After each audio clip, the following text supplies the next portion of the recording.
کیا آپ چاہتے ہیں کہ آپ کا بچہ ایک اچھا انسان بنے؟ صرف کامیاب نہیں بلکہ با اخلاق، با ادب اور با اعتماد بھی۔ بچوں کی تربیت صرف نصیحتوں سے نہیں ہوتی بلکہ ہمارے رویے، ہمارے الفاظ اور ہمارے عمل سے ہوتی ہے۔ یاد رکھیے، بچے وہ نہیں کرتے جو آپ کہتے ہیں بلکہ وہ کرتے ہیں جو آپ کرتے ہیں۔ اگر آپ چاہتے ہیں کہ آپ کا بچہ سچ بولے تو سب سے پہلے آپ خود سچ بولیں۔ اگر آپ چاہتے ہیں کہ وہ دوسروں کی عزت کرے تو آپ کو بھی دوسروں کی عزت کرنی ہوگی۔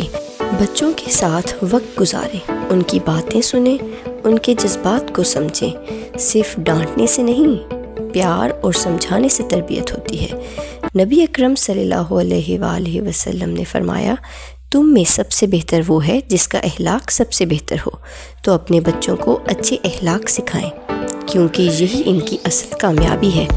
اور ایک بات ہمیشہ یاد رکھیں، ہر بچہ خاص ہوتا ہے، اسے دوسروں سے موازنہ نہ کریں بلکہ اس کی خوبیوں کو پہچانیں اور انہیں بڑھائیں۔